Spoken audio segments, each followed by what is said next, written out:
이번 시간은 이사야 46강, 지난 시간에 65장 10절까지 봤었고 이제 11절부터 보겠습니다. 시간이 되는 때까지 보겠고 66장 상당 부분이나 거의 66장 전체는 다음 시간에 마무리를 해야 될 것 같습니다. 그래서 11절부터 일단 보겠습니다. 그러나 너희는 주를 버린 자들이며 나의 거룩한 산을 잊어버리고 그 군대를 위하여 식탁을 마련하며 그 수대로 술을 제물로 제공하였도다. 그러므로 내가 너희 수를 세어 칼에 넘기리니 너희 모두가 살육자에게 굴복하리라. 이는 내가 불러도 너희가 대답하지 아니하며 내가 말하여도 너희가 듣지 않았고 오히려 내 목전에서 악을 행하며 내가 즐거워하지 아니하는 일을 택하였음이라. 그러므로 주 하나님이 이같이 말하노라. 보라, 나의 종들은 먹을 것이나 너희는 굶주리리라. 보라, 나의 종들은 마실 것이나 너희는 목마를 것이라. 보라, 나의 종들은 기뻐할 것이나 너희는 부끄러움을 당할 것이라. 보라, 나의 종들은 마음의 즐거움으로 인해 노래할 것이나 너희는 마음의 슬픔으로 인해 울부짖으며 영의 괴로움으로 통곡하리라. 너희는 나의 택한 자에게 너희 이름을 저주로 남겨두리라. 이는 주 하나님께서 너를 죽이고 자기 종들을 다른 이름으로 부르실 것임이라. 땅에서 자신을 축복하는 자는 진리의 하나님 앞에서 자신을 축복할 것이요 땅에서 맹세하는 자는 진리의 하나님으로 맹세하리니 이는 이전 고난들은 잊혀졌기 때문이며 그것들이 내 눈앞에서 숨겨졌기 때문이라. 자, 11절에서 다시 그 대환란의 상황, 유대인들이 주를 버린 자들이다 라는 사실을 상기시켜 주고 있습니다. 너희는 주를 버린 자들이며, 그러니까 물론 지금도 유대인들은 배교, 그리스도를 거절한 채로 살고 있습니다. 사도행전은 유대인들이 그리스도를 민족적으로는 거절하고 이제 이방인들에게 복음이 전파되는 시대를 알리면서 끝난 것이요. 그리고 그 후로 이제 1900년 이상 기간 동안 이방인 교회가 세워졌습니다. 그러나 유대인들은 대부분이 그리스도를 거절한 채로 살고 있는 것이요. 그런데 대환란 때는 잠시 유대인들이 성전을 세울 것이요. 성전을 세우고 경배도 드리면서 잠시 그 유대인들이 하나님께 돌아오는 것 같이 보일 것이요. 그러다가 그것이 7년 환란 중간이 될 때 적그리스도가 들어오죠. 이스라엘 땅에. 그때 유대인들은 적그리스도 편이 되는 자들이 있고 적그리스도를 거절하고 도망치는 자들이 있을 것이요. 그래서 적그리스도를 받아들인 유대인들은 적그리스도를 수용하고 그리스도라고 수용한 자들이 있을 것이에요. 그러한 그 배교한 유대인들이 그를 환영할 것입니다. 배교한 유대인들이 수용한다. 그래서 이 유대인들은 무슨 짓을 하는가? 자기 동족에게 이런 끔찍한 일을 한다는 것이요. 거룩한 산, 예루살렘을 말하죠. 지금도 하나님께서는 이 도성을 거룩한 성읍이라 부르고 계십니다. 근데 대환란 때가 되면 이 성읍이 더럽혀질 것이요. 그래서 계시록에서는 그 성읍이 소돔과 이집트가 된다 이렇게 말씀하신 것입니다. 지금 볼 필요는 없지만, 그래서 군대를 위해 식탁을 마련한다. 이 군대가 누구인지 어떤 군대인지에 대해서는 우리가 의심의 여지가 없죠.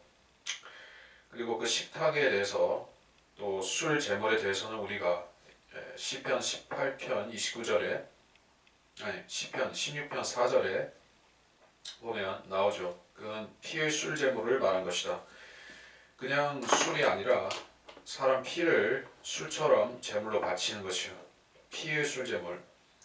그러니까 인신 제사인 것이죠. 유대인들을 죽여서 이 사탄의 제사로 바치는 그런 의식인 것입니다. 이거를 다름 아닌 배교한 유대인들이 하는 것이요. 끔찍한 일이죠. 자기들 동족을 죽여서 사탄에게 바치는 것이요. 과거에 유대인들이 배교했을 때 그 예레미야 시대나 그때 하늘 여왕을 섬겼었죠. 그때도 비슷한 짓을 했었던 것이요. 그때는 아이들을 죽여서 바쳤죠. 그러니까 그 과거에 있었던 일이 비슷하게 대환란 때도 일어난다고 볼 수도 있고. 12절, 그러므로 내가 너희 수를 세워 칼에 넘긴다. 너희 모두가 살육자에게 굴복할 것이다. 이 적그리스도는 정복자이면서 살육자인 것입니다. 적그리스도가 이 세계를 정복하는 정복자라는 사실은 확실하죠. 지금 계시록 6장에 보면 6장에 보면 그가 흰 말을 타고 등장하면서 머리에는 그 면류관을 쓰고 있는 것이에요. 정복자가 쓰고 있는 그 카이사의 면류관을 쓰고 나타나는 것입니다.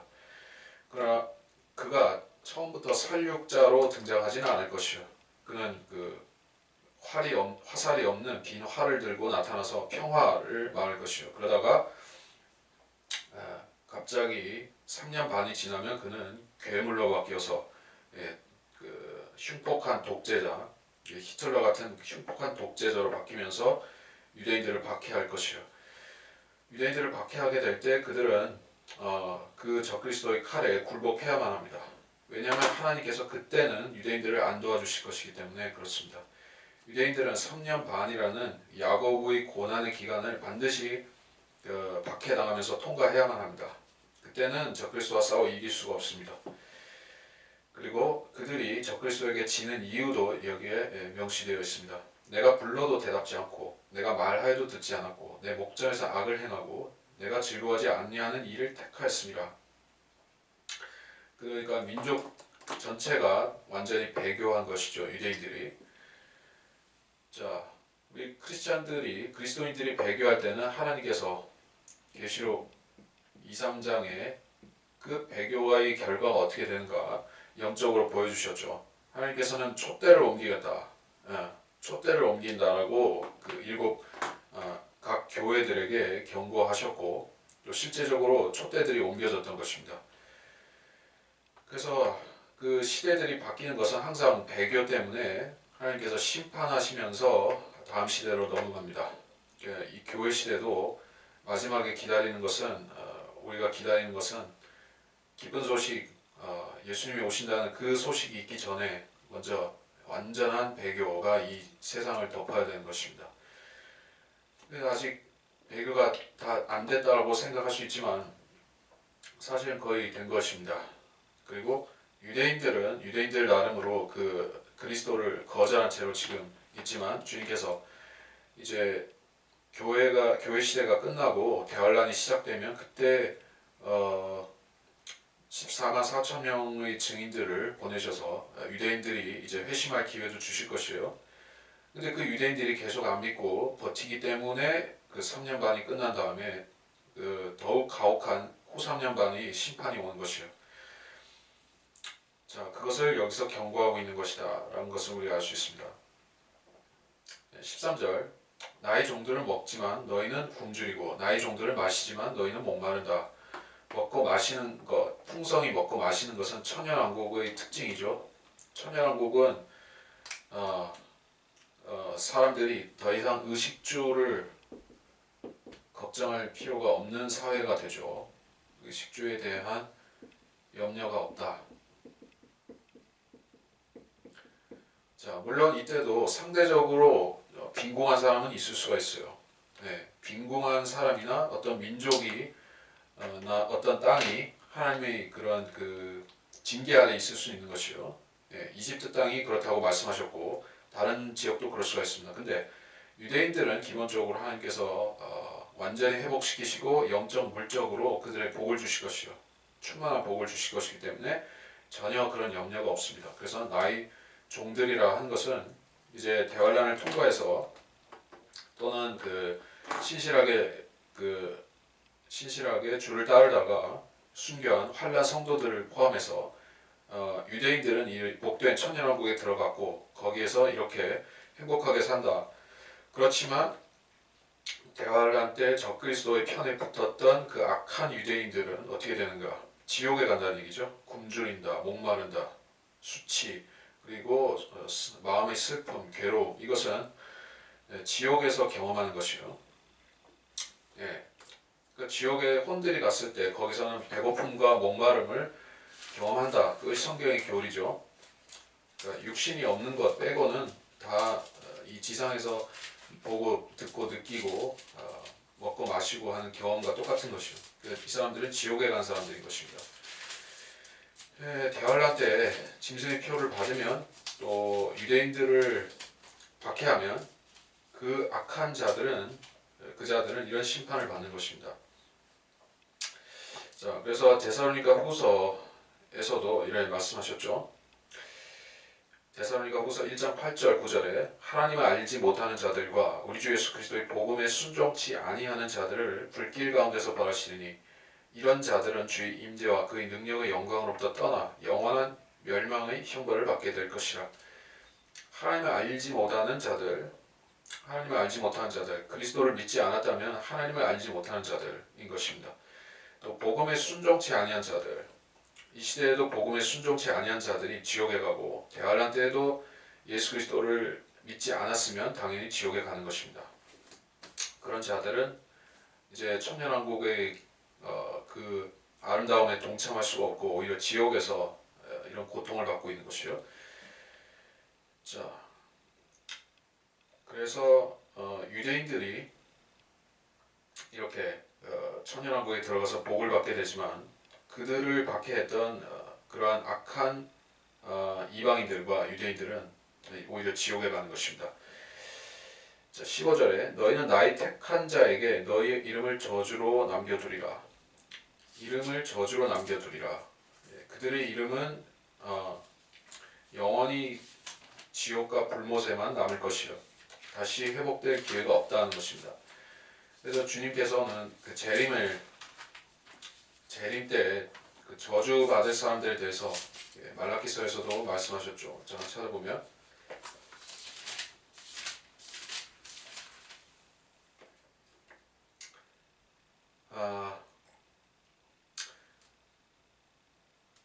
또 너희는 말라기 4장 3절 또 너희는 악인들을 짓밟으리니 이는 내가 이것을 행하는 날에 그들이 너희 발바닥 밑에 재가 될 것이기 때문이라. 만군의 주가 말하노라.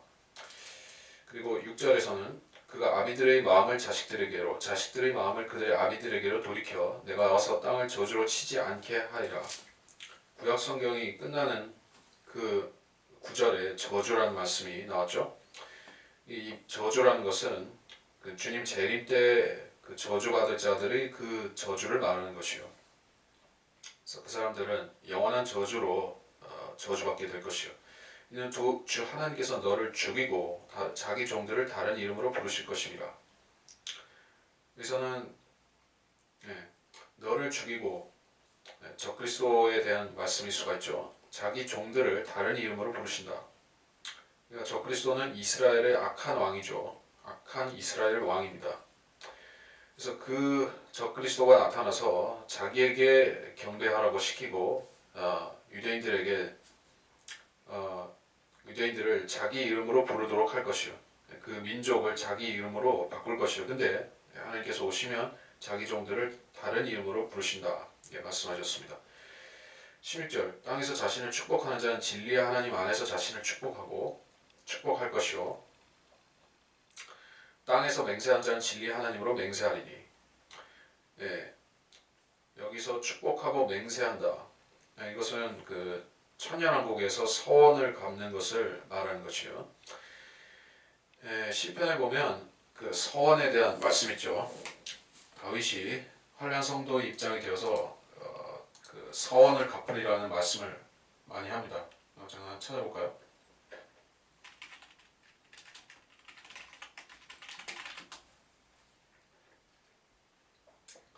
시편 66편 13절 내가 번제물들을 가지고 주의 집으로 가리다. 내가 주께 나의 서원을 갚으리니. 자, 환난 때 유대인들은 이제 주님 앞에 서원을 갚게 됩니다. 그들이 고난을 통과하면서 대환란을 통과하면서 주께 여러 가지 서원들을 했을 것이요. 우리를 회복시키시면 주님께 이것을 바치겠나이다 하는 그러한 것을 갚는다. 그래서 자신을 축복하는 자는 진리의 하나님 안에서 자신을 축복하는 것입니다.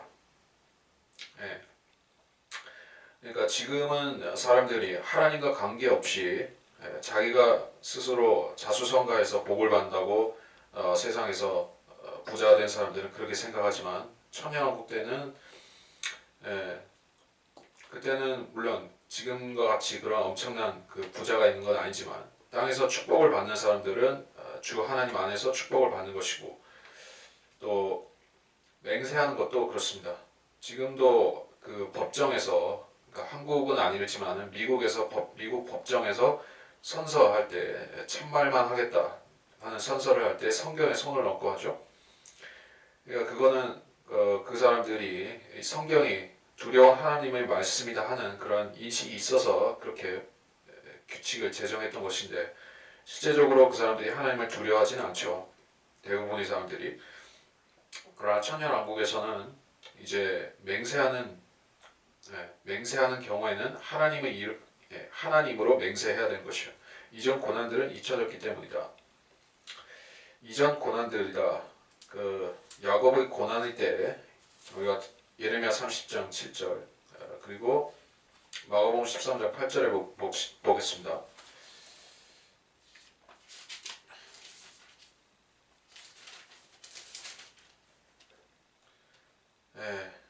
민족이 민족을 대적하고 나라가 나라를 대적해 일어나겠으며 또 여러 곳에서 지진이 날 것이요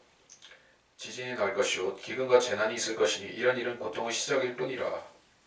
고통스러운 일, 대환란 때 땅이 고통을 받고 민족들이 고통받는 그 일을 그리고 유대인들은 특별히 저 그리스도에게 민족적으로 고난을 당하는 그 고난들, 그것은 이제 천년왕국 때가 되면 엄청난 그런 평강이 오면서 다 잊혀진다. 그것들이 내 눈앞에서 숨겨졌기 때문이라. 더 이상 유대인들은 고난을 받지 않게 될 것입니다. 이 땅에 더 이상 전쟁이 없게 될 것이요. 그 얘기를 하신 것이요. 17절부터 보라 내가 새 하늘들과 새 땅을 창조하나니 이전 것이 기억되거나 생각나지 아니할 것이라. 그러나 너희는 내가 창조하는 것으로 영원히 기뻐하고 즐거워하라. 보라 내가 예루살렘을 즐거움으로 창조하고 그 백성을 기쁨으로 창조하노라. 내가 예루살렘을 즐거워하며 내 백성을 기뻐하리니 우는 소리와 부르짖는 소리가 그 가운데서 더 이상 들리지 아니하리라. 17절에서부터 25절 사이에 이 전체 구절이 천년왕국입니다. 천년왕국을 전부 다루는 구절들입니다. 17절에 보면 새 하늘들과 새 땅, 이거는 천년왕국의 새 하늘들, 새 땅을 말하는 것이지만 이것은 그 새 하늘과 새 땅과도 관련이 되는 말씀입니다. 왜냐하면 그 이전 것이 기억되거나 생각나지 아니할 것이라. 이거는 그 영원 시대에 적용되는 말씀이기 때문에 그렇습니다. 그래서 그 천년왕국과 새 하늘과 새 땅은 긴밀하게 연결되어 있는 사건인 것이요. 그래서 여기서는 17절에서는 천년왕국의 의미도 있지만 그 새하늘과 새 땅의 의미도 같이 들어있다는 것이요. 18절 그러나 너희는 내가 창조하는 것을 영원히 기뻐하고 즐거워하라. 영원히 기뻐하고 즐거워하라고 했죠. 천년왕국에서 시작해서 이제 영원시대로 이런 영원한 기쁨, 즐거움이 쭉 가기 때문에 이어지기 때문에 이렇게 말씀한 것이요. 예루살렘을 즐거움으로 창조하고 그 백성을 기쁨으로 창조하노라. 창조한다. 이 말씀하신 것은 이 재창조를 말씀하신 것입니다. 그러니까 예루살렘이 지금 그런 도성이 아니죠. 즐거운 도성, 기쁨의 도성이 아니고 유대인들도 지금 기뻐할 수 있는 마음대로 기뻐할 수 있는 상황이 아니죠. 그래서 천년왕국이 시작될 때 하나님께서는 그들에게 그때는 새로 건축된 천년왕국이 시작되면서 새로 건축된 예루살렘, 또 화려하고 웅장한 새로운 성전을 주시면서 그 백성에게 큰 기쁨을 주실 것이다 하는 말씀입니다. 19절 내가 예루살렘을 즐거워하며 내 백성을 기뻐하리니 우는 소리 부르짖는 소리가 그 가운데 들리지 않는다. 그 가운데서 더 이상 들리지 아니하리라. 예루살렘을 즐거워하며 내 백성을 기뻐한다. 우는 소리 부르짖는 소리, 이런 대환란 때 들려왔던 그 참담한 파괴되는 소리와 살육당하는 소리들이 더 이상 들리지 않는다는 것입니다. 그래서 여기서 이런 말씀들 가운데 특히 19절 같은 말씀들, 이거를 무천년주의에서 얼마나 이거를 해석하기가 곤란하겠습니까? 그 사람들은, 무천년주의자들은 교회가 그 환난을 통과한다고 가르치면서 그 사람들도 뭐 7년 환난이 아니라 일종의 추상적인 어떤 그 기간을 이야기하면서 그런 환난 비스무리한 걸 통과하면서 교회는 재림 직전에 하늘로 쑥 올라간다. 그러면서 주님은 이 땅으로 재림 안 하신다는 뭐 재림을 했다가 다시 올라가든지 뭐 아무튼 땅의 통치를 안 한다고 가르치죠. 그럼 예루살렘이 회복 안 된다는 얘기예요. 무천년주의자들이 가르침대로라면 새 예루살렘은 있지만 땅의 예루살렘은 버림받는다는 주장인 것입니다. 근데 성경은 절대 그런 교리를 지지하지 않는 것이요. 예루살렘은 더 이상 그 살육당하거나 고통당하는 도성이 아닌 기쁨의 도성으로 회복시킨다라고 주님은 말씀하신 것입니다. 그리고 20절 거기에 날수로 되는 아기도 자기 수명을 태우지 못한 노인도 없을 것이다. 100세에 죽는 자가 아이요 100세가 된 죄인은 저주를 받은 것이 될 것임이라. 자, 죽는다, 죽음이 있다라고 이게 말씀하셨죠. 100세에 죽을 수도 있다는 것이요. 아니면은 더 살 수도 있고, 천년왕 때는 주로 오래 살죠. 거의 900살, 1000살 이렇게 사는데 100세에 죽는 사람이 있을 수가 있는데 그런 경우에는 저주받은 경우라고 말하는 것이요. 여러분이 새 예루살렘에서 뭐 100살 살고 몇백 살 살고 죽는다고 생각하면 얼마나 우스꽝스러운 것이요.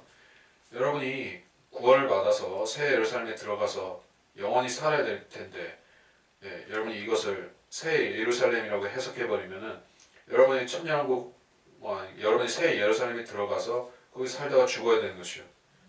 그런 얘기가 되죠. 그러니까 무천년주의는 전혀 앞뒤가 안 맞는다는 얘기입니다.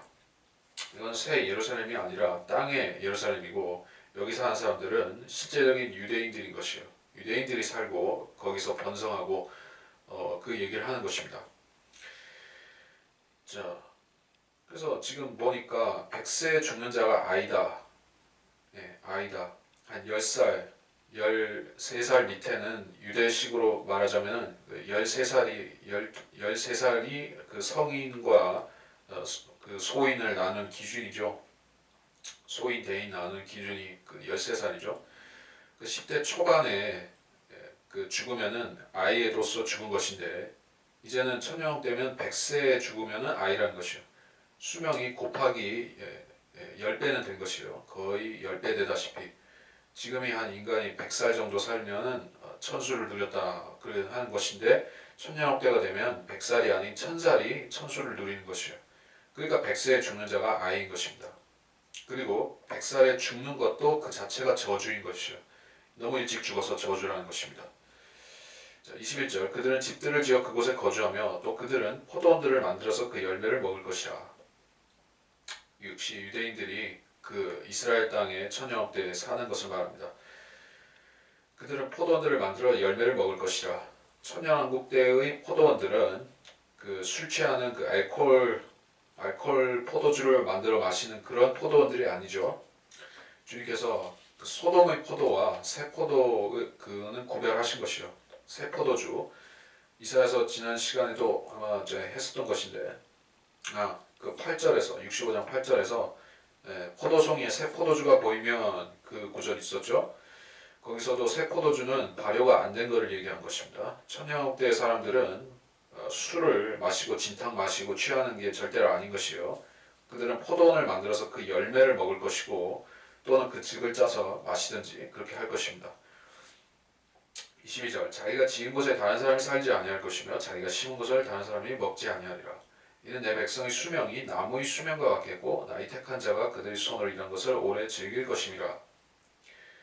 22절의 상반에 말씀하신 자기가 지은 곳에 다른 사람이 살고 자기가 심은 걸 다른 사람이 먹고, 이거는 그 유대인들이 심판받을 때 그 땅이 저주받았던 걸 얘기하는 것이요. 유대인들이 저주받은 상태가 그랬었다.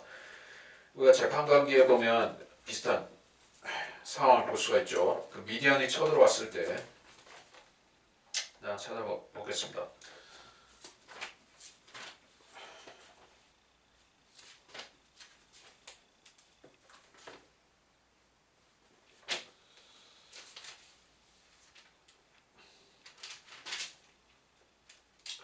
자, 기드온의 때 이런 일이 있었죠.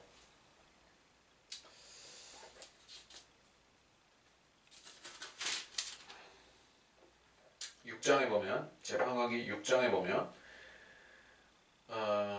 6장 1절에 주의 목전에 이스라엘 자손이 악을 행하였으므로 주께서 그들을 7년 동안 미디안의 손에 넘겨주셨더니 그리고 4절에서 5절에서 보면 5절에서 그들이 가축과 장막들을 가지고 올라왔으며 메뚜기 떼처럼 왔으니 그들과 그들의 낙타가 헤아릴 수 없었으며 그들이 그 땅을 멸하려고 들어왔습니다. 메뚜기 떼처럼 와서 싹 쓸어간 것이요.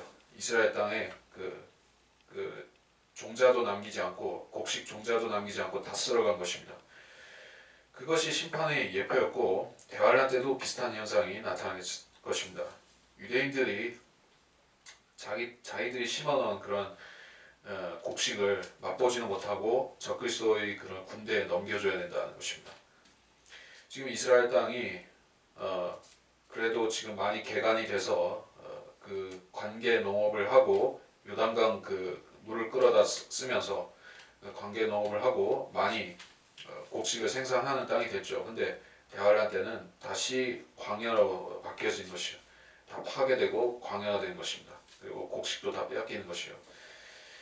그 얘기를 그 과거에 그랬었는데 천년왕국 때는 이제 그렇게 될 일이 없다. 다시 쳐들어올 일이 없기 때문에 이방인들이 쳐들어올 일은 없기 때문에 그리고 내 백성의 수명이 나무의 수명과 같다. 20절에서도 100세 죽는 자 아이라고 했기 때문에 같은 의미인 것입니다. 나무의 수명은 1000살까지도 혹은 그 이상까지도 갈 수가 있어요. 뭐 오래 사는 나무는 1000 몇백 살도 살죠. 보통은 한 1000살을 기준으로 봅니다. 더 일찍 시들 수도 있지만은 잘 보존하면 나무가 1000살을 살죠. 그 정도로 인간들이 오래 살게 되는 것이다.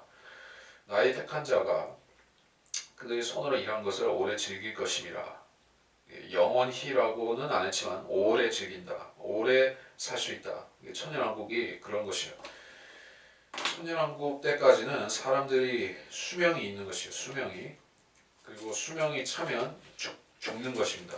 죽음의 문제는 계속 천년왕국 때까지 남아있다. 그러나 죽음 자체가 사망이 완전히 없어지는 때가 그것이 영원시대가 시작되는 것이요. 그때야 없어지지. 그 천년왕국 때까지 사람들은 계속 살다가 죽는 것이요.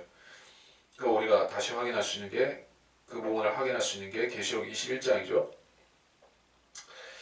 21장 4절에 보면 하나님께서 그들의 눈에서 모든 눈물을 닦아내시며 다시는 사망이나 슬픔이나 울부짖음이 없고 고통 또한 없으리니 이는 이전 것들은 다 사라져 버렸음이라고 하더라. 그러니까 백보자 심판이 지나갔을 때 그때야 사망과 슬픔이 없다는 말씀이었습니다. 그 전까지는 있습니다. 23절에 그들은 헛되이 수고하지 않을 것이며 아니할 것이며 괴로움으로 출산하지 않을 것이니 이는 그들이 주의 복받은 자의 자손이요 그들의 후손도 그들과 함께 할 것임이라. 그때에는 그들이 부르기 전에 내가 대답할 것이요 그들이 말을 마치지 아니하였는데도 내가 들으리라. 23절에서 헛되이 수고하지 않고 괴로움으로 출산치 않는다. 자, 여기서 출산에 괴로움이 없다 하는 그것은 이 시대 그러니까 죄인들이 하나님께서 죄의 결과 아담과 이브의 죄의 결과로 해서 인간들에게 몇 가지 정해주신 게 있죠. 땀을 흘리고 땅을 갈아서 먹어야 된다. 남자는 그렇고 여자는 출산의 고통이 있다.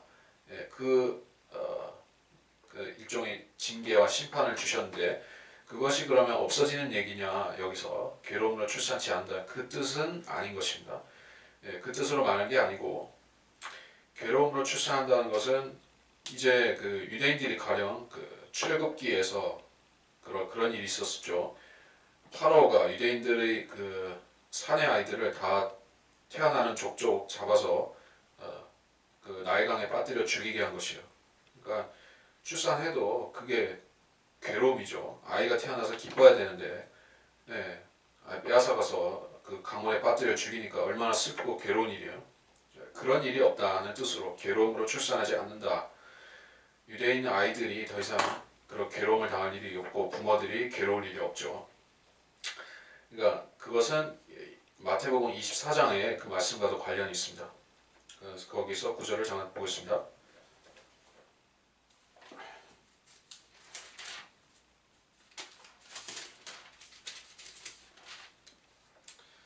마태복음 24장 19절 그 날들에는 아이를 뵌 자들과 젖먹이는 자들의 화 있으리라. 왜 화가 있을까요? 아이를 뵌 자들, 젖먹이는 자들. 이 사람들은 그 7년의 중간이 됐을 때 도망을 못 치고 잡히는 것이요. 적그리스도의 군대에 잡히는 것입니다.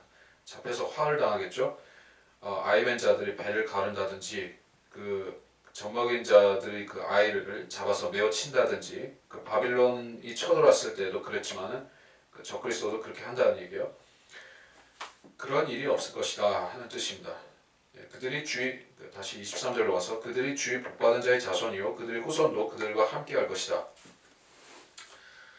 그들이 복받은 자의 자손이다. 유대인들은 이제 천년왕국에서 자손들을 낳고 그들의 후손이 번성할 것이요. 그리고 그 유대인들이 천년왕국 때 번성하는 후손들은 그 곡과 마곡의 반란 계시록 20장의 그 사건 때에도 멸망하지 않고 보존될 것이기 때문에 그들은 주의 복받은 자의 자손들인 것입니다.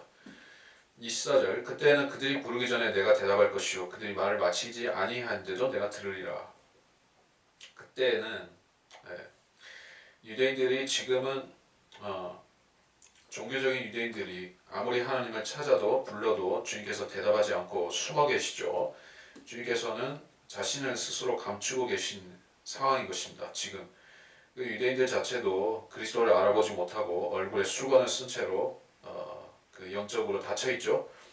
하지만 천년왕국이 되면 유대인들은 하나님과 소통할 수 있는 그러한 그 영적인 채널이 완전히 열려 있는 것이죠. 그래서 교제가 이렇게 원활하다는 것을 말씀하고 있어요. 그럴 수밖에 없는 것이 유대인들이 무엇을 생각하는지, 땅의 사람들이 무엇을 생각하는지, 이 땅에서 통치하실 예수 그리스도 왕이신 그분께서 모든 것을 다 알고 계시겠죠. 그러니까 천년왕국 때는 무슨 어떤 지구상에 어떤 사람이 무슨 생각을 하면 그걸 그리스도가 다 알고 계시는 것이에요. 그러니까 부르기도 전에 대답한다는 말씀입니다. 자, 이런 왕이나 이런 의로운 대통령이 있으면은 이 세상이 얼마나 잘 돌아가겠습니까? 그렇죠.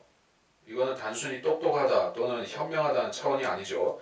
또는 그 지도자가 좀 인품이 좋다는 차원이 아니죠. 이거는 완전히 전지전능하고 그런 존재가 의로운 통치자가 되어서 다스리기 때문에 이 세상이 무슨 탈이 난리가 날 것이 없죠.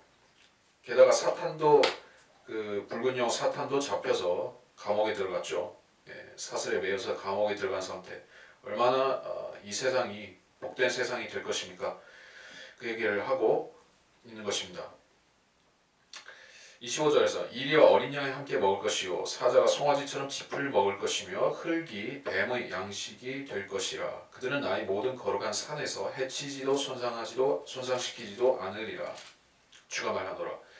25절은 천년왕국 증거하는 구절 중에서 중요한 말씀입니다. 자, 이 구절을 영적으로 왜곡하고 영적인 해석이라고 하면서 왜곡하는 사람들이 물론 우천년주의에서는 그렇게 하죠. 이 구절이 영적인 것이라는 말이에요. 그 사람들의 주장에 따르면. 그 사람들의 주장에 따르면 이리는 이리가 아니고 어린 양이 아니에요. 사자도 송아지도 실제가 아니고 뱀도 실제가 아니고 이 거룩한 산도 실제 산이 아닌 것이에요. 전부 다 상징이 됩니다. 상징으로 하자면 상징으로 할 수가 있어요. 이리는 악인이다. 어린 양은 의인이다. 글쎄, 그리고 사자와 송아지는 또 어떻게 해석하겠습니까? 좀 막연하죠. 그리고 뱀은 왜 또 여기 나오는 것이요? 이것을 셋째 하늘이라고, 그러니까 하늘나라라고 해석하면 어떻게 되는 것이요? 하늘나라에 이리가 있다, 뱀이 있다. 그리고 하늘나라에 뱀이 흙을 먹어요? 흙을 먹는다고 했잖아요.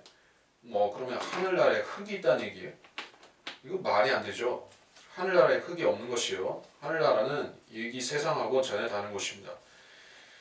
우리가 그걸 어디서 알 수가 있습니까? 고린도전서 부활장에 15장에 가서 보면 하늘나라는 흙으로 된 존재들이 있는 것이 아니에요. 자, 쭉쭉 여기서 여러 가지가 있지만은 그 중에서 48절, 48절을 보면 고린도전서 15장 48절 무릇 흙으로 만들어진 사람은 흙으로 지음받은 것들과 같고 무릇 하늘에서 나신 분은 하늘에 있는 것들과 같으니 자, 하늘에 있는 것들은 이 흙으로 지어진 땅에 있는 사람이나 물고기나 뭐 새나 이런 육축들과 같지 않은 것이요. 거기에도 비슷한 것이 있다 할지라도 흙으로 된 것은 아닙니다. 하늘에서 내려온 말이 있죠. 엘리야를 태워서 데려간 불말이 있죠. 그게 흙으로 된 말이라고 생각해 보세요. 얼마나 웃기는 것이에요. 그러니까 이 사람들은 무천년주의자들은 이 구절을 성경에서 차라리 빼는 편이 난 것이에요. 해석이 불가능하기 때문에. 그러나 억지로 해석한다면은 그들은 자기 스스로 패망하는 것이요. 이것은 분명히 실제로 일어날 사건입니다. 이 땅에서 실제 일어날 사건인 것이요. 일이 야수인데 야성을 상실하고, 그러니까 야성이 순화되어서 이제 어린 양처럼 순해진다는 얘기죠. 어린 양이 얼마나 순하고 부드럽고 온유한 것이요. 어린 양과 놀 정도로 이 이리의 야성이 순화가 된 것입니다. 이게 길들인다고 해서 될 일이 아니죠. 오늘날 사람들은 맹수를 길들여서 애완동물로 데리고 살기도 합니다. 뭐 곰도 길들이고, 심지어는 해외 토픽에 보면 악어를 길들여서 그 목줄을 매어가지고 악어를 길들여서 그 같이 껴안고 사는 사람도 봤습니다. 악어. 그게 가능하다는 것이에요. 근데 그거는 엄청 길들이고 어릴 때부터 먹이를 줘가면서 그렇게 해서 야성이 조금 순화가 된 것이지 야수들이나 맹수들은 자기들이 그 배가 고프다거나 성질이 나면 사람 물고 죽일 수가 있는 것이요. 그러나 천년왕국 때는 완전히 체질이 형질이 바뀐 것이에요. 그래서 이리가 이렇게 양과 놀 수 있는 것입니다. 그리고 사자가 송아지처럼 짚을 먹는다. 그러니까 이 지상에서 생명체들은 초식동물도 있고 그 잡식동물 혹은 육식동물이 있는데 육식동물은 고기를 안 먹으면 죽습니다. 그리고 사람도 뭐 사람은 사실 잡식성이긴 하지만은 그래도 고기를 먹어야지 그 강건할 수가 있어요. 근데 그런 사람이 또는 이 지상의 생명체들이 언제 그렇게 된 것인가?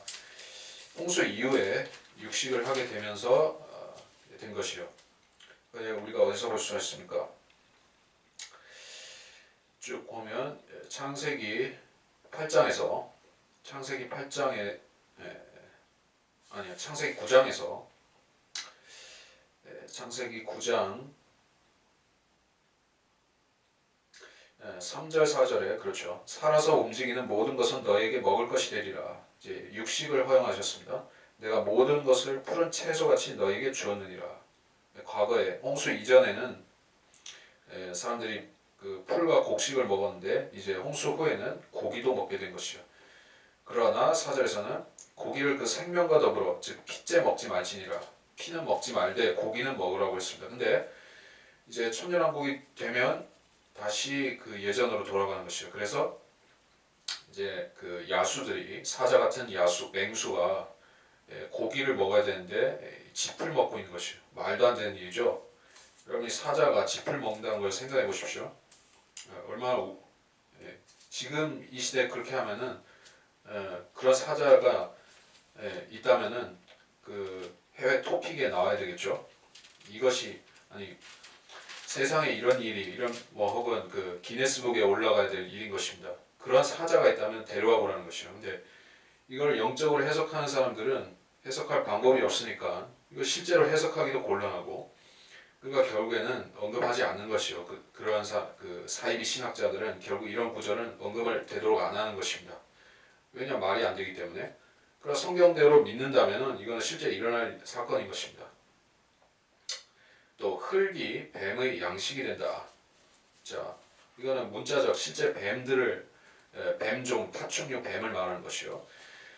자, 이것은 창세기에서 그 뱀이 받았던 처벌 있죠. 그 흙을 먹게 된다는 것. 창세기 3장 14절에 보면 그렇죠.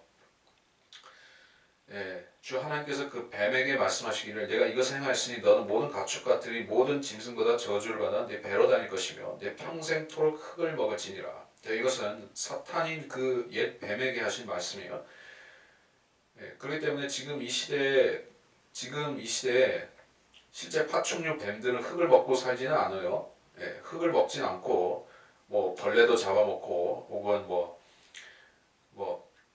쥐도 잡아먹고 그렇게 하죠 뱀들이. 근데 여기서는 흙을 먹는다고 했어요. 이거는 그 사탄한테 적용되는 것이고, 그러니까 결국 흙을 먹는다는 것 자체는 저주를 말하는 것이에요. 뱀이 받은 저주. 근데 여기 25절에서는 흙을 진짜로 먹게 되는 것입니다. 그러니까 이 땅의 파충류 뱀들이 실제로 흙을 먹고 살게 되는 것이요. 지렁이처럼. 예, 참. 그러니까 이것이 그 창세기 그 말씀이 지금 이 시대에 바로 성취되는 것이 아니라 천년왕국 때 이루어진 말씀이라는 걸 우리가 알 수가 있죠. 예, 그러니까 그거는 그 창세기 구절은 상징적인 것이 아닙니다. 예, 상징적으로 뭐 옛뱀이 사람을 뭐 실제로 잡아먹는다는 뜻이 아니라 천년왕국 때서 되어서 그때 그 뱀이 흙을 먹게 될 것이요. 그들이 나의 모든 거룩한 산에서 새치지도 손상시키지도 않으리라 주가 말하노라. 자, 나의 모든 거룩한 산에서, 이것은 거룩한 산, 그 거룩한 산, 이것은 예루살렘과 시온을 말하는 것이요.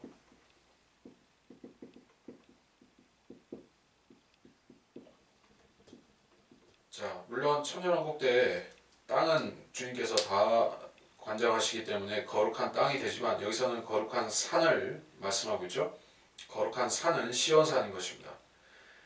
그러니까 다시 말해서 25절에 이런 그 일련의 일들은 그 천년왕국 때 이스라엘에서 기본적으로 이런 일이 일어날 것입니다.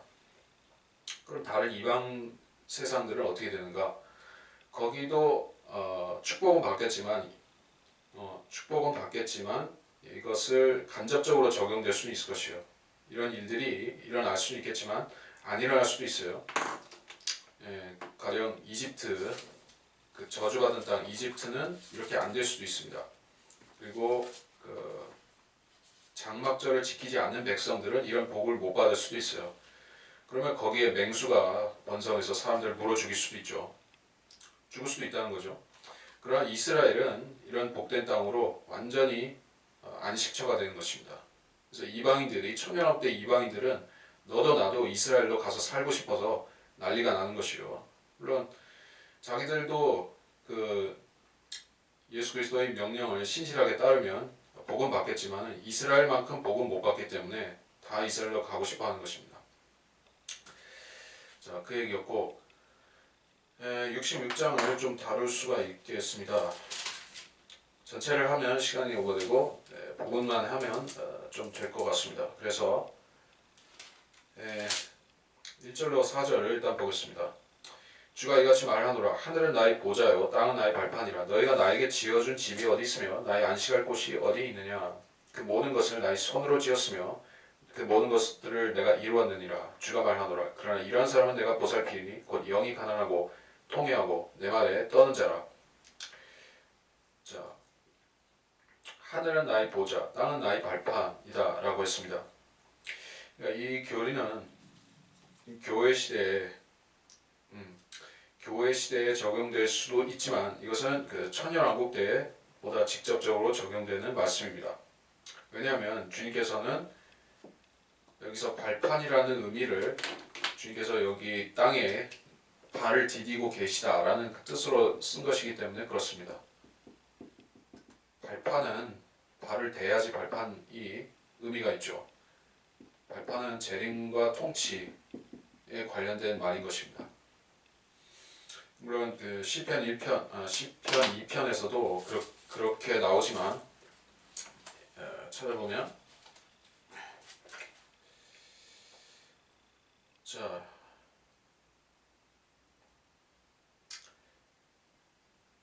여기는 발판이라고는 하지 않았고 내게 구하라. 8절에서 내게 구하라. 그러면 내가 너에게 이방을 내 유업으로 땅의 맨끝을 내 소유로 주리라. 내가 그들을 철장으로 깨뜨릴 것이며 토기장이의 질그릇같이 산산이 부수리라. 산산이 부수고 그 산산이 깨뜨린 다음에 주님께서 그들을 발판으로 삼아서 통치하시는 것이요. 자, 그래서 여기서 발판이다, 땅은 나의 발판이다 하는 것은 재림이 이루어진 상황에서 그런 것이요. 그런데 너희가 나에게 지어준 집이 어디 있고 나의 안식할 곳이 어디 있느냐?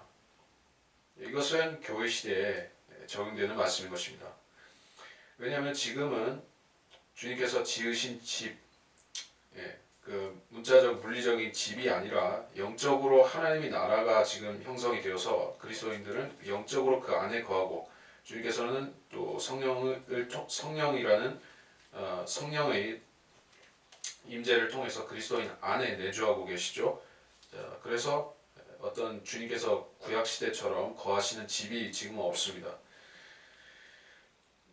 그래서 너희가 나에게 지어준 집, 그것은 구약 시대의 그 솔로몬이라든지 스룹바벨 그 성전을 말하는 것이요. 그 집이 어디 갔느냐? 나의 안식할 곳이 어디 있느냐? 그러니까 이 예언이 기록되던 그 당시에는 물론 예루살렘의 성전이 서 있었죠. 근데 하나님께서는 이사야를 통해서 그 당시에 역사적인 그 당시에 유대인들에게 묻고 계신 것이요. 지금 이 성전이 하나님의 집이지만은 이제 그 성전을 폐할 것이고 주님께서 천년왕국 때 완전히 새로운 성전을 주시겠죠. 그 성전에서 주님께서는 안식하실 것입니다. 1000년 동안 그 집에서 안식하실 것이요. 그 얘기를 하고 있습니다. 자, 그리고 사도행전 7장에 가서 잠깐 보겠습니다. 7장 49절 50절.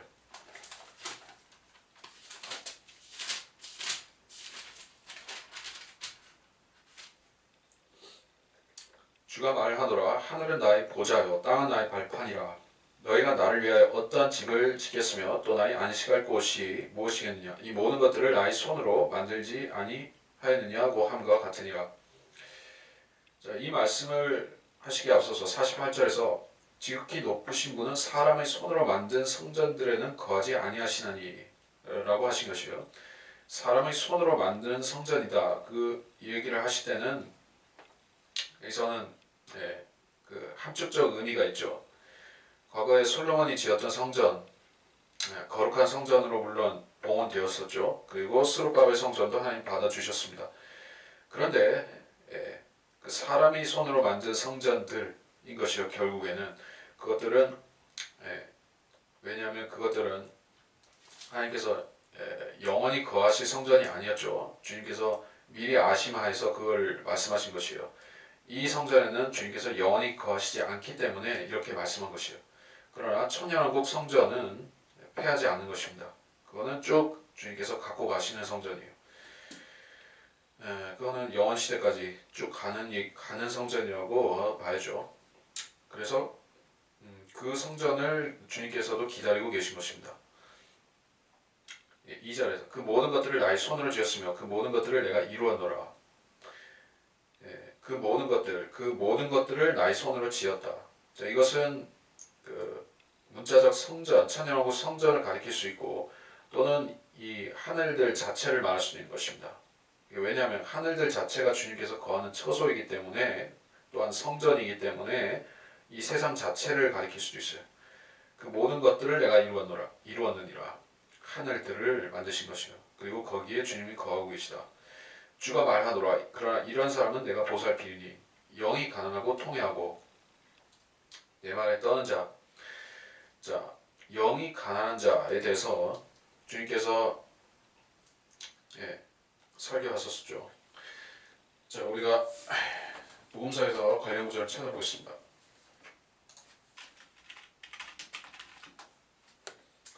마태복음 5장 3절. 영이 가난한 자들은 복이 있나니 천국이 그들의 것이며. 그리고 이 영이 가난한 자라는 것은 하나님을 두려워하는 자 같은 말입니다. 그리고 하나님 말씀을 두려워하는 자 또한 같은 말입니다. 그리고 구약 시대와 또는 천년왕국 시대에는 그 하나님을 두려워하면서 하나님 말씀을 즉 율법과 계명을 지키는 자를 말하는 것이요. 그것이 영이 가난하고 통회하는 자. 통회한다는 것은 자신이 죄인임을 시인하고 겸허하게 하나님 앞에 엎드리는 사람을 말하는 것이요. 그러니까 영이 가난하고 통회한 자는 결국에 그 천년왕국 때 그들이 하나님께 성도로서 인정받으려면 이런 조건에 부합되어야 하는 것이요. 내 말에 떠는 자라. 하나님 말씀에 부복할 뿐만 아니라 두려워 떠는 자여야 된다는 것입니다. 이건 그리스도인에게도 100% 영적인 적용이 되는 것입니다. 하나님 말씀은 두려워하고 떨어야 되는 말씀인 것이지 우리가 비평하고 비평을 넘어서서 세상적으로 또 학문으로 판단하고 또 자기 사상을 가지고 억지로 해석하면은 그것은 하나님 말씀을 두려워하는 게 아니라 하나님 말씀을 판단하는 재판관이 된 것이요. 그리고 하나님께서 원하시는 것은 하나님의 말씀에 두려워 떠는 자를 원하신다는 것입니다. 그러한 사람이 인정받는 성도인 것이요. 그리고 천년왕 때는 그러한 사람들이 복을 받고 이 땅에 사는 것입니다. 3절에 소를 잡는 자는 사람을 죽이는 자와 같고 죽이는 것과 같고 어린 양으로 희생제를 드리는 자는 개의 목을 꺾는 것과 같으며 예물을 바친 자는 돼지 피를 바치는 자와 같고 향을 사는 자는 우상을 송축함과 같도다. 정녕 그들은 그들 자신의 길들을 택하였고 그들의 혼은 그들의 가증한 것들을 기뻐하였느니라. 내가 또한 그들의 망상을 택하겠고 그들의 두려움을 그들에게로 가져오리니 이는 내가 불러도 아무도 대답하지 않았고 내가 말을 해도 그들이 듣지 않았음이라. 그러나 그들은 내 목전에서 악을 행하였고 내가 기뻐하지 아니한 것을 택하였도다.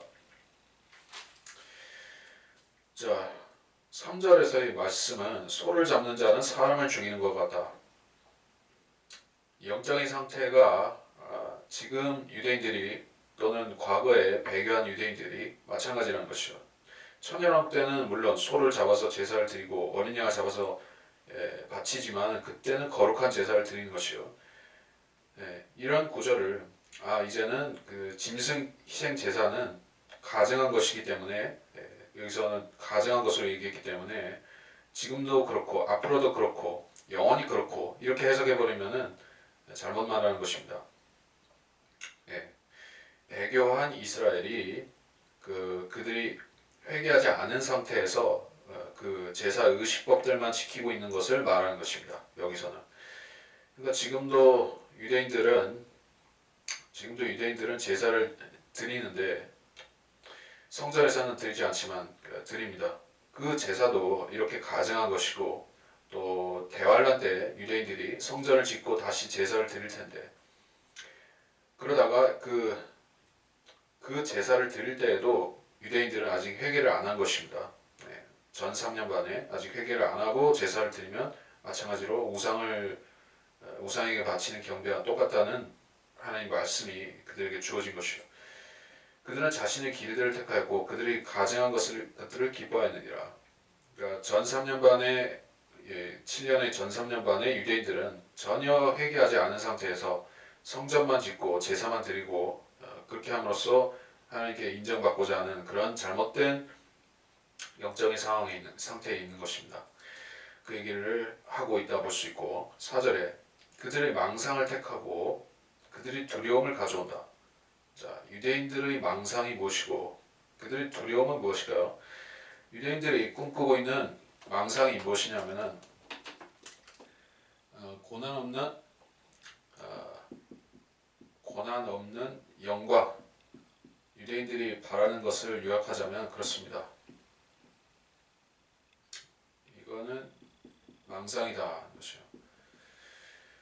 자, 유대인들은 그 역사적으로 AD 70년 그때도 그랬고 지금까지 엄청난 고난들을 겪어왔습니다. 그래서 자기들이 이제 고난을 충분히 겪었다고 생각하지만 정말 받아야 되는 고난은 대환란인 것입니다.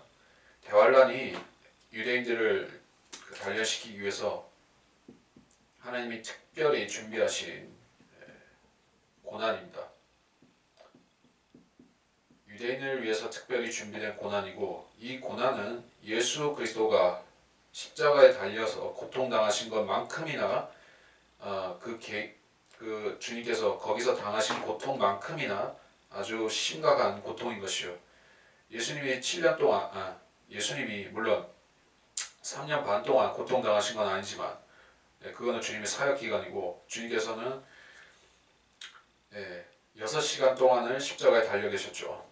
유대인들은 최소 3년 반 동안은 주님이 당하신 고통과 같은 고통을 민족적으로 받아야 되는 것이요.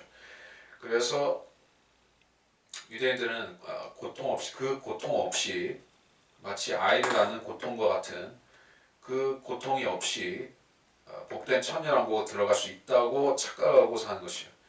게다가 그 천년왕국은 예수 그리스도를 중심에 놓지도 않은 유대인들만의 왕국인 것이요. 그것이 일루미나티나 이 프리메이슨들이 꿈꾸고 있는 세상과 같은 종류인 것입니다. 유대인들은 그런 상태에 있습니다. 그래서 하나님의 원칙과 어긋나는 그들의 망상을 하나님께서 깨버리시겠다. 또 유대인들이 두려움이 있는데, 그 사람들이 두려워하는 것은 다시 나라를 잃어버리고 세상에서 천대받으면서 그 방황하는 유대인들이라는 그 옛 말처럼 온 세상을 떠도는 신세가 되는 것을 두려워합니다. 그래서 이 세상에서 출세하고 부자가 되려고 하고 명성을 얻으려고 하고 세상 나라들을, 이방인들을 구워 삶아서 매수해서 자기들이 그 부귀를 지키려고 하는 것이 유대인들. 자, 그것을 하나님께서 망상이라고 하시고, 또 그들이 두려움을 세상에서 그들이 쫓겨나는 것을 두려워한다. 그걸 말씀하신 것입니다. 내가 불러도 아무도 대답하지 않았고 말하여도 듣지 않았다. 내 목전에서 악을 행하였고 내가 기뻐하지 아니한 것을 택하였도다. 자, 하나님께서 기뻐하지 아니하신 일이 무엇인가? 잠언 1장 24절에서 33절을 한번 보겠습니다.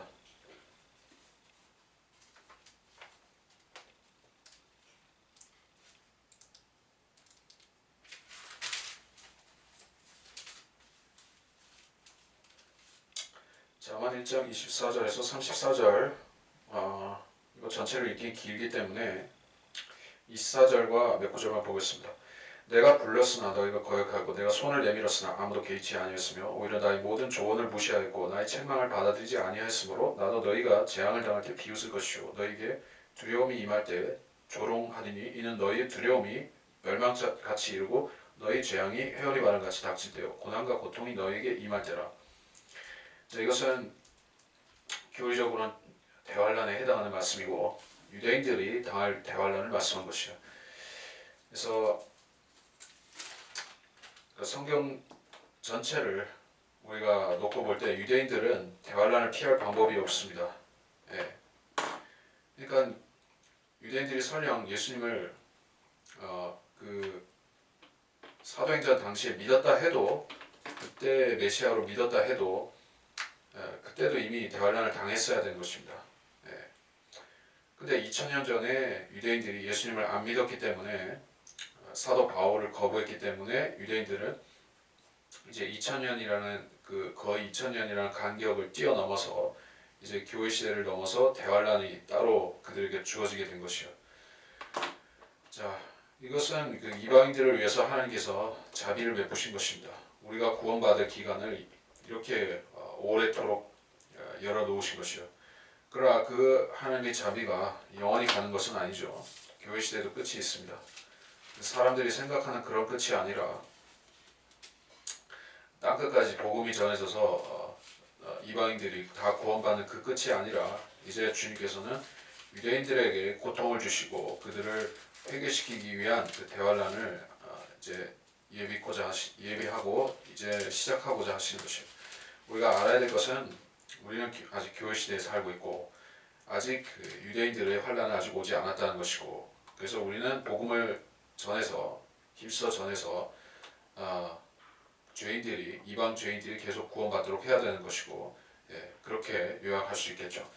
그래서 이번 시간에 여기서 마치고 다음 시간에는 마저 이사야서를 끝내도록 하겠습니다. 여기서 마치겠습니다.